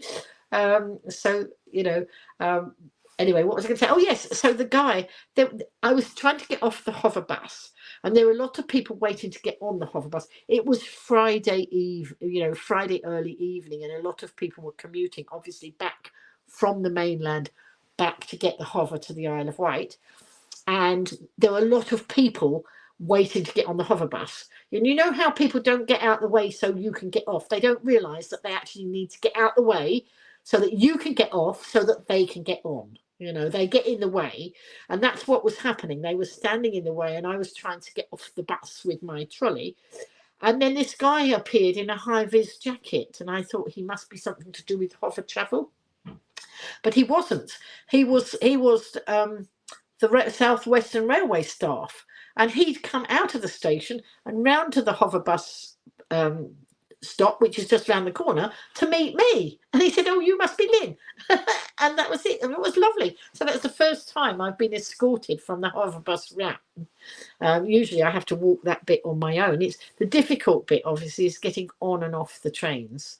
Especially if you've got to lift up. But they've got ramps, you see, and they've on the platforms they mark on at the side they'll put passenger assistant travel passenger assistance. They'll write up there, and on the platform they've got zone whatever it is and where you need to stand. And it works so far so good. I've done a few journeys and it's been really nice. But yesterday I had some really lovely, not only the staff, but the other passengers who are being assisted as well. And so there was on the second, when I got onto the last train, there were some people who got on. I think they'd been on the previous train as well. And they got on the train, and I sat, there was a space near them, and I sat with them. And one of them had got on her T-shirt, Needles, Isle of Wight. I said, "Oh, have you just had a holiday to the Isle of Wight?" And so what I like to do, because I'm so interested in our tourism, if I know people have been to the island, I like to ask them what their experience was and what did they like. Because people ask me about what's good about the island, but of course I live there, so I don't have the experience of going and staying in hotels, or I don't have the tourist side of it. So I like to ask people, where did you stay? Was it a good experience? So that I can recommend it to other people when they ask me what it's like on the island and where to stay and all these sort of things. So I had a wonderful trip. And then on the last bit of my journey, the last train, last half hour, I was on a Great Western Railway, and with the Great Western Railway, they put us in first class. I don't have a first class ticket, and I said, "Oh, are you sure I should be in here? Because I don't want to get a fine." But for them, it's easier to put us in that bit, in the bit there for people with disabilities. And so they put me in there. Mind you, it's a bit awkward because the tables are tight up to the seats. So if you're in a wheelchair, there's a big space that side. But if you're not in a wheelchair, you've got to squeeze into this bit by the table. But I managed. Anyway, there was a lovely lady just on the other side of the gangway, and she had this gorgeous orange cardigan on, and I was complimenting her on the colour of her cardigan, and she was being really nice because I realised that they'd put me on a train. I shouldn't have been on a train at that point. There, I was supposed to catch a train at 10 to no, whatever time it was. Anyway, whatever time it was, I was supposed to catch a train that was like about 20 minutes later. But this one was still going to my same destination. They said, "Oh, you might as well go on that one." But of course, what that does, it messes up the passenger assist bit, because if I'm not on the train that people are expecting me to be on, they won't be standing there waiting for me to get off. But it didn't matter, because the guy who was waiting for me, he was on the platform, and I did, he did come and help, but he wasn't standing right there at the door, because I said, "Oh, but they put me on the earlier train." He said, "Yes, I've got you down as arriving at 10 to 8. I said, "Yeah, that's what I should have been doing," instead of which I was arriving about 20 minutes early. It didn't matter, and it was fine. I'm just very glad. And you don't pay anything extra for this service. And, the services have all been pretty good at the moment. I didn't have any delays. Sometimes I don't mind if I have a delay, because I'm usually not in a rush. And when I travelled from the north down to my daughter's station, one time I was delayed. I arrived more than an hour after I should have done. And when you get to an hour delay, they repay if you claim, they repay your full fare after an hour. So I was quite happy that I'd done quite a long journey, longer than my Isle of Wight to Wiltshire. It was a longer journey than that. It was about twice the price. And I got the money back because I had been delayed. So that was good. So anyway, you got to go now. I'm going to go in a minute. Do you know what? When I planned this, I didn't remember I was going to be. Or I don't even know if I'd booked to come away when I said I was coming live tonight. And then I totally forgot about being away with family. And then and I was quite weary tonight, and thought, "Oh, I'm too tired." But I thought, no, I've said I'll come, and I've come on here. And I thought, I don't know what I'm going to talk about, but you know what? I've managed an hour and a half when I didn't even know what I was going to talk about. So there we go. Nice to see you, Kat. Take care. And all being well, I should be live again at 8:15 next Sunday. Thanks for joining us. So anyway, I think I probably will go shortly and go and have a chat with my daughter, because she, I arrived on Friday and she wasn't here because she was off. Hello, Jane. Jane's just come in. I better not go yet, because Jane's just arrived from on YouTube. Nice to see you, Jane. But yeah, no, I'm not going to be much longer, because my daughter was away when I got here. And then so she only came back this afternoon, and so it'd be nice to go and have a little sit and catch up with her. On catch up, don't go. Jane, I'm not on. You're not on catch up. I'm still live, but you can watch catch up. I think that's what you mean. You should be on time next week, because it's Alfie's turn to visit me next. We'll just do what we can, and we'll get into a regular rhythm of the broadcast. I mean, those of you who are new here to the broadcast, like Steve and one or two of you, I mean, some of you have been regulars in the past of mine, but one or two of you are new here. I used to go live regularly at 10 o'clock every night through. Before COVID, I'd just go off and randomly live stream all the carnivals, and that's what people were watching me for. Then when COVID hit, I was doing these live streams because people wanted me just to keep a conversation going, so that they weren't all going around the twist. I hope I didn't send them around the twist, but you never know. And so I went live 10 o'clock every night. That's pretty exhausting, but we all needed to keep together as a community, and it's what we did. And then, of course, after COVID, I didn't do so much, and then, of course, I was seriously ill. So a lot of last year I didn't live stream, and then I've been, I haven't done a lot of live streaming this year. But people said they missed me. It was Tina on here, Tina Furnival, who, about 3 weeks ago, she said to me, "Oh, I do miss your live streams." We've never met, only virtually. And she said, "I do miss your live streams." and that was my birthday week. So I said, oh, there we are. Look, she's just been and voted for the Isle of Wight. Well done, Tina. So as I say, you've all got Tina to thank for me coming back on broadcast, because she said she missed me, and I said, oh well, look, it's going to be my birthday on Sunday. Why don't I do a virtual birthday party? And then people wanted me to stay. Kath saying she's still amazed at how I managed the live streams every single night during COVID. You are brilliant and help many people get through a difficult time. Yeah, but Kath, don't forget it's a two-way thing as well. I mean, I met Kath through virtually, but now Kath has become one of my, a really, really good friend of mine, Kath and John, and they come and they visit me and they help me out with all sorts of bits and pieces. And great friendships have grown, whether they've been online friendships or in-person friendships. It's an amazing thing. But you know what, Kath? I felt that people wanted me to do it. And what else was I going to be doing in COVID? Talking to myself or talking to my teddy bear or talking to my phone. So I decided to talk. And of course, because I'd been a teacher, I was used to holding my own out there. It wasn't like I was too shy to do it, because for some people it would be more of a chore. But actually, it's quite it takes a bit of getting used to first, to just be being the one-way conversation. Because I have to keep thinking of other things to say. But of course, you are talking to me over here, so you're prompting me with other things. Sometimes I miss comments, but sometimes I don't. Jane's saying I'm looking so good now, I've lost so much weight. Thank you.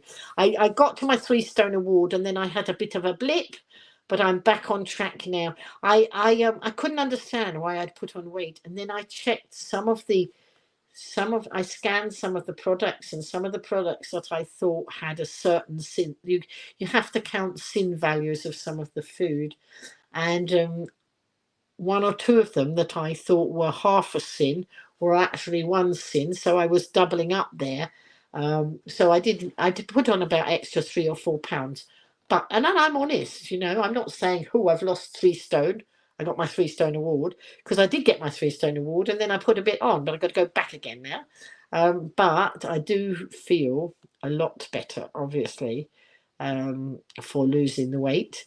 And it's I would never knock anybody doing it, because it's only got to be a good thing, hasn't it? Steve is saying he wished he'd found these live streams during lockdown. I bet they were lovely to do. They were, Steve. I actually also can go to the point where I can bring any of you in on screen. I can bring you in as guests. So maybe at some time in the future, somebody might want to come in and say hello. And actually, so what happens is then I split the screen, and I might be sitting on one side of the screen, and maybe somebody else sitting the other side of the screen. And we did quite a bit of that too. But we had a lovely community going. Kath is saying, look, this is what Kath's saying. The live streams during COVID were at times hilarious, Steve. A lot of people tuned in. It's a shame most have moved on, but that's life, and it's good people moved past that crazy time. Absolutely. But one thing I've tried never to lose in all the bad, because I haven't had the most easy of lives. I haven't had a life that's gone like that, all nice and smooth all the way through. Not at all. My life has been crazy, up and down, and good things and bad things and whatever. And I just hung on for the ride. Life is you just got to hang in there. And in all that time, I never ever lost my sense of humor. I think I might have lost my sense of humor at that point when I was dangerously ill in hospital, just very briefly. But other than that, I've hardly ever lost my sense of humor. Even sometimes in the darkest days, I could find something that made me giggle. And if it could make me giggle, then I want to make you giggle as well. Steve's saying, that's fantastic. I was wondering if that's possible on my drive home. I've got some Alice in Wonderland stuff to show. Well, Alice in Wonderland, as you know, I think I mentioned last week, Steve, Alice in Wonderland is very important to me, because it was very important to my dad. And he's Steve saying, "Oh well, he's found us now," so that's good. Yes, because my dad loved Alice in Wonderland, and he always used to quote from Alice. And he belonged to the Alice Society. There is an Alice Society, and he was very strong. And I know I used to do speech. He got me and my siblings signed up with the speech competitions at school, and he used to write speeches for us. And I was privileged to be able to deliver one of his speeches and win the speech competition. And that's not bad, bearing in mind once upon a time I wouldn't say boo to a goose, and I was pretty scared and pretty panic stricken. So he managed to instill in me that, and to encourage me to go in for the speech competition. And I'm really glad he did, because it's made a huge difference to my life. And now lots of us are friends because of all that. What was I saying? Yes, so Alice, I got a lot of Alice stuff, and people sent me some amazing Alice stuff. I've had all sorts of Alice stuff sent to me as a result of all this. It's amazing. Just so many Alice things. And it's just been fun, and it's been a lovely journey. Yes, some of those nights I was pretty tired when I was doing that live streaming, but if there's something you can do when you're in a community, and a community of people who are suffering, if you can do something that brings a little bit of relief from that suffering and share. I mean, I used to tell jokes, didn't I, Kathy? I have got a tin, and again, this was from an amazing person. I was in a shop. We got a lovely gift shop down in Ryde, in Union Street in Ryde. It's one of those fascinating gift shops that got gifts for everybody, all sorts of different wonderful gifts. And on one of the shelves there was a tin, and it was what did it say on the top of it? It was something to do with laughter, and I can't remember. When I go home I'll have to look at it. It was it wasn't a day without laughter is a day wasted, was it? It was something. This tin, it was something to do with laughter, and so I wanted to buy the tin, but it wasn't. This was a bit of a. Not everything in this shop was shit. But not everything in the shop was cheap, and I didn't have much money to spare. I still don't have money to spare, but it's a little bit easier now than it was. And I was looking at this tin and thinking, I'd love that tin, because if I had that tin, I could put some jokes inside it and use it as a visual aid on the camera, because I think it's always nice to have visual aids. And then open the tin up and take a joke out and share the joke with everybody. And I got into conversation. There was a nice chap in the shop, and I said, I love that tin, but I shan't be buying that, because I told him why we had a conversation where it seemed okay to tell him why I wanted the tin. Next thing I know, he's gone to the girls behind the counter and paid for the tin. Just such lovely people. So Steve's saying your live streams would have been such a lifesaver during lockdown for your elderly customers, but some of them don't have the internet even now. I don't know how they got through. No, I mean, the internet really, it made such a difference to so many of us then, and we did all sorts of things. We had jokes. I brought people in, and I can't remember. I mean, they'll all be online somewhere. Some of them are on Facebook. They're not all on YouTube. At some points I used to just live stream on Facebook, and some of those I need to try and capture them and get them all onto YouTube so they're there as well. Whether I will ever do that, because there are so many of them, I don't know. Wow. Tina, is it 2 years?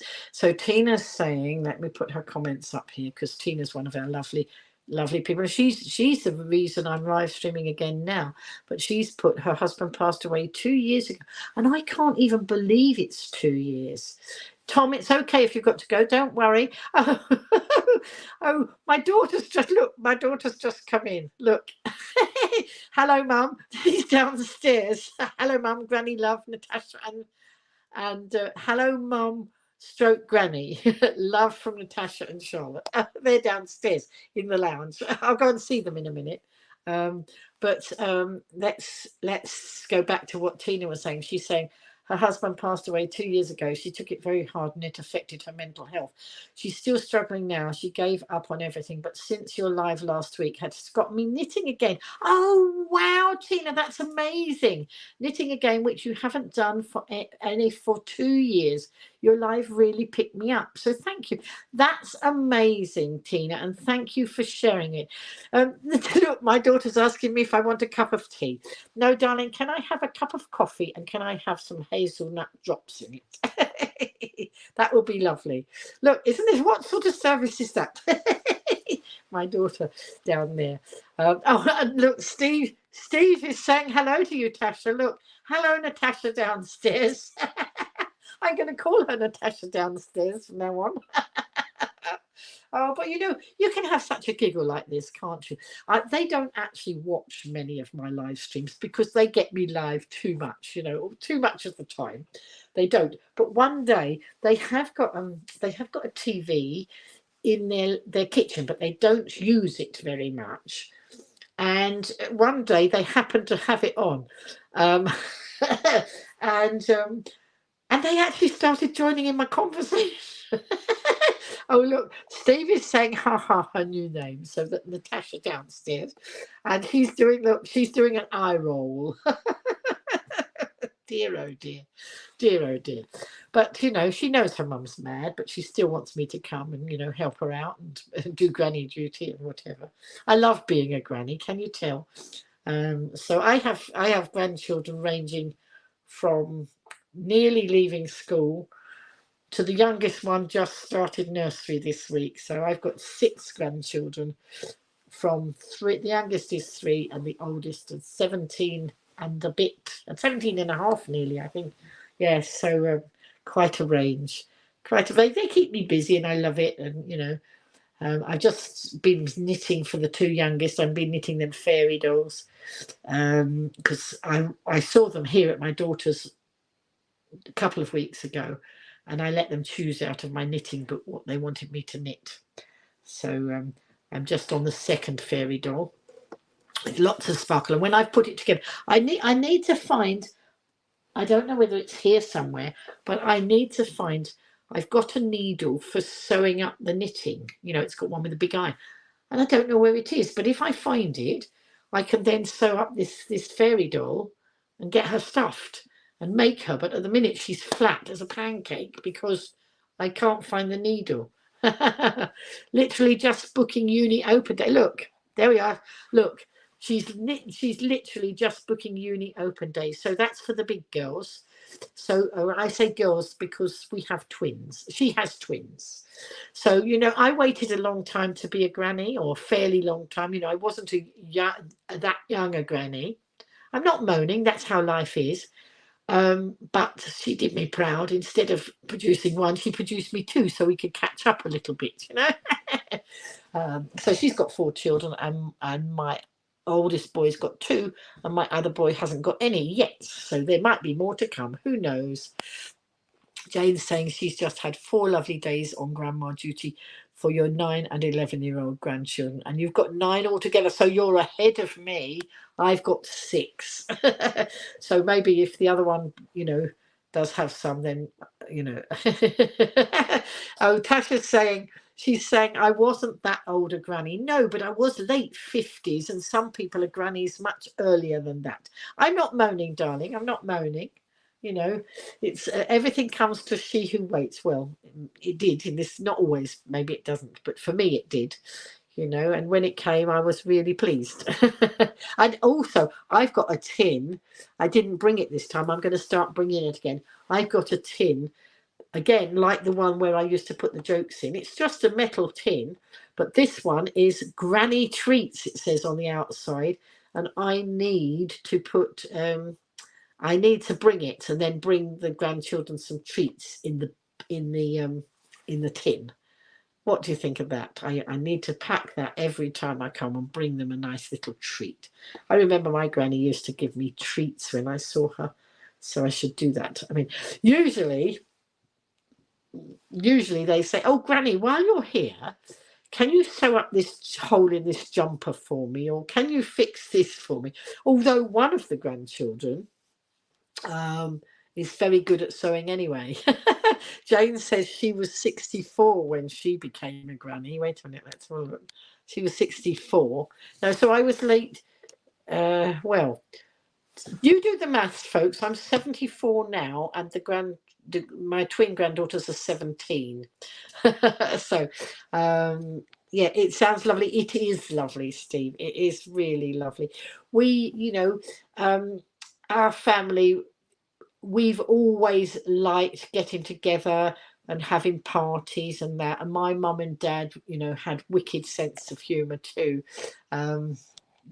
Tasha's doing some giggles there, and Kath is saying she's 63 and no signs of becoming a granny.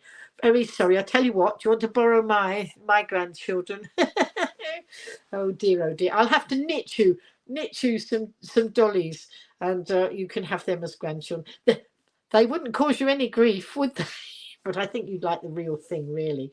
But I did knit Kath and John some scrubbies. They love their scrubbies, don't you? Jane's saying her 4-year-old granddaughter knows where you keep your treat tin. And Kath saying, oh, there we go. So anyway, it's been quite a giggle, bearing in mind I was so tired and suddenly realised I got to do a live stream tonight, and thinking, well, I'm not going to back out because I've told you I'm going to do it, and I don't like going back if I've made a promise. And I thought, well, I don't know what I'm going to talk about, but I seem to have managed. You thought that Kath then had 9. No, she doesn't have 9. She doesn't have any. She wants them, but she hasn't got any. So no sign of them on her horizon. Steve is saying that his nephew just turned 12 and is already turning into Kevin the teenager from Harry Enfield. Oh no! Oh dear! Oh dear! Oh look, so she says, so you never know then, Jane. Well, there you go. Oh, I see what. Sorry, I misunderstood what Jane was saying. She was thinking, Catherine. No, she was saying she thought that she was never going to be a granny, and then you had 9. Right, I got it. Sorry, I was a bit slow there. So Kathy's saying, so you never know.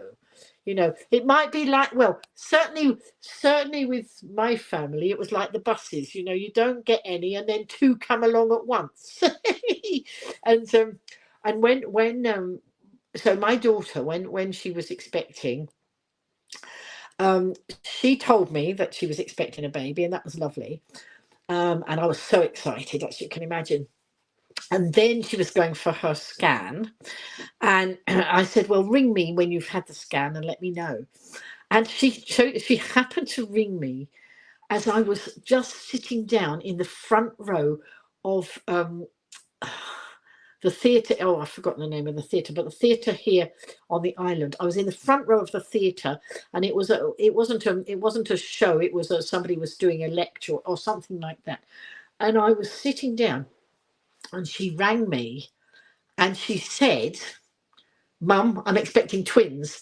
But I said, "Oh, I've got to go because the thing was starting," and I was sitting in the front row. I couldn't be on my phone. Everybody would see what I was doing, because it's that sort of theatre where everybody could see if you were sitting in the front row. So I hung up the phone quickly, and then I thought, "Oh my goodness! Oh look, somebody's doing the fireworks." I think that's another thing you do at your end to make fireworks for me, isn't it? And so I thought she'd think, "Oh, I didn't get the message. She'll think I didn't know."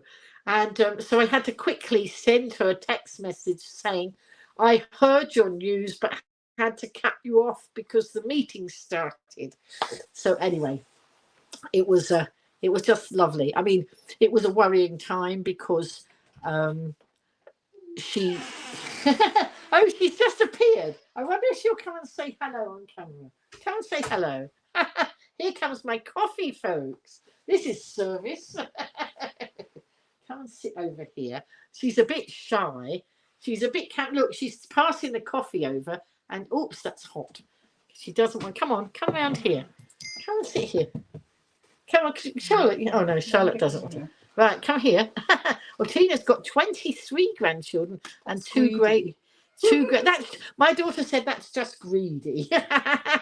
and Charlotte's doing an eye roll at me. She does a lot of eye roll. I don't think my daughter's coming on camera because she's. Are you coming on camera? I'm just doing my hair. All right. Oh, she's just getting camera ready, folks. Can you tell them I've been away a week? She's been away. She's been camping, and she's worried what you'll judge her. You're not going to judge her. You're going to just be happy that she's sitting here. Look, you're now called Natasha downstairs. You know that, don't you? No, I'm upstairs. Oh, look. Oh, no, look. Hello, Natasha downstairs, upstairs. This is my daughter. So there we go. Isn't she lovely? Isn't she beautiful? Hey, isn't that a song? Isn't she lovely? No, singing is not something I do very well. I don't care. I don't mind. But she's been to camp. Tell them what you've been doing. I took my beaver group to PG out this weekend. Look, he says you're lovely. There we go. And Kath's saying you look really well. Yeah, so she's been away with how many beavers? 20. And how old are beavers? 6 to 8 years old. So she exchanged her 4 children for 22, did you say? 22 little ones. And then tomorrow she's back at work with how many little ones? Oh, her phone's ringing. She's back at work tomorrow. She works in a school and she's back at work. So she's had hardly any time to herself. Anyway, that's it. I'm surprised she even came because she's a bit camera shy. Oh dear, but she's lovely. There we go. Good grief, how they were well. I hope they were well.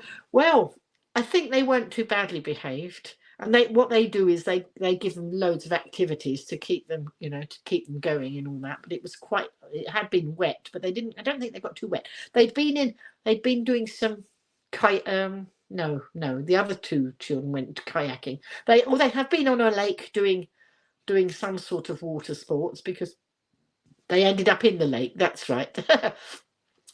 Kath saying, so Tasha's not in here anymore. I'll have to tell her, Kath, you are amazing. I believe there is a shortage of Beaver Scout and Brownie leader. Yes, there is. I used to be a cub leader for a while, but it was pretty exhausting. But, Anyway, look, she's bought me a nice cup of coffee. That's it, yes, so and she said, obviously she needed me over the weekend, so I needed to be here with her children while she was out with other people's children, and her husband was flying out of the country today. But she's now back here. And then tomorrow she's back in school, but she didn't need me any longer than today, but I'm going to stay a few days because then I get to see her when she's home from work, and I can do a few chores around the house. I'm not great at being able to stand up and do lots of things, but I can try and do little bits sitting down. I can fold washing. Kath saying she can see a bar to send hearts, etc., but it doesn't seem to work. I don't know all these things. I mean, the fireworks that came up on the screen just now, my Toby did show me how to do that. And I think the fireworks, I think you have to do the heart. I think the heart made the fireworks. And I think doing this, putting your thumbs up. Oh, look. Now, is that me doing that, or is that somebody else the other side doing that? I don't know. I need to find out more.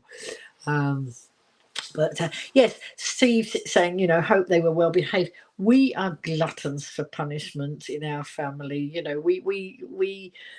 We've always led life in the fast lane. We've been busy with our own children, and then we go and look after other people's children when we could actually be chilling and resting. Jane saying she loved being hang on. Jane's saying she loved being a cub leader. Natasha is doing a great job. I'm not surprised she looked exhausted. Where she was exhausted, and now she's got work tomorrow. But you know, I'm going to help a bit. I'm going to try and do some of the folding up of her washing and things like that. As I say, I can't stand and do lots, but I can do sitting down jobs for her. You're right. So Steve's saying my YouTube scroll bar on the right of everything doesn't work. Oh dear. Oh dear.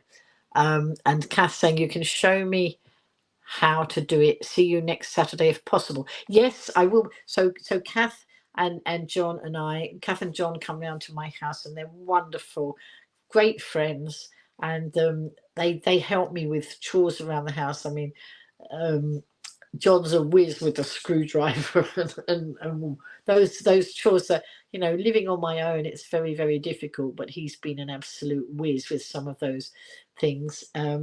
And we were going to see each other this week, and then there was a hiccup, and we didn't see each other. So, but we try and fit in visits.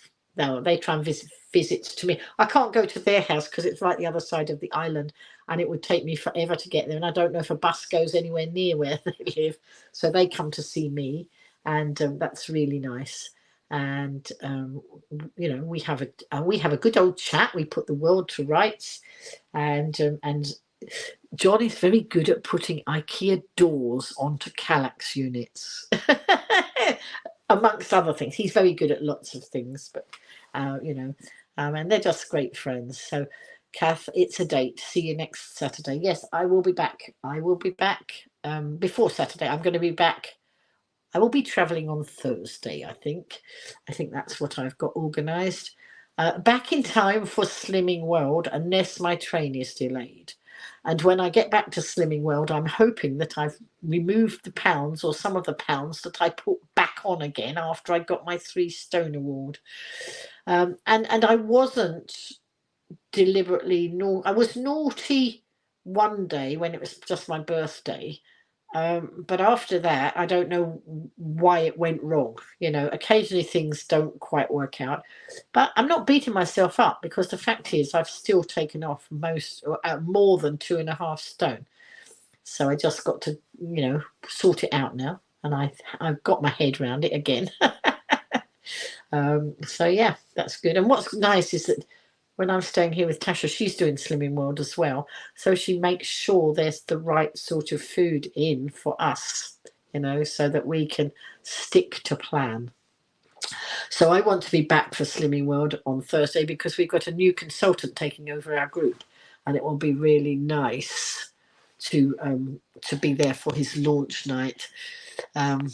You think it's just, you hope it's just a YouTube glitch. Kath saying hers doesn't work. So we'll have to see. I'll have to see if I can find out from my YouTube advisor. I will find out what that's all about. But there you go. So, oh right. Well, for one who was too weary to come I thought I was too weary to come online tonight, and then suddenly perked up. See what all you lovely people do? You make me perk up.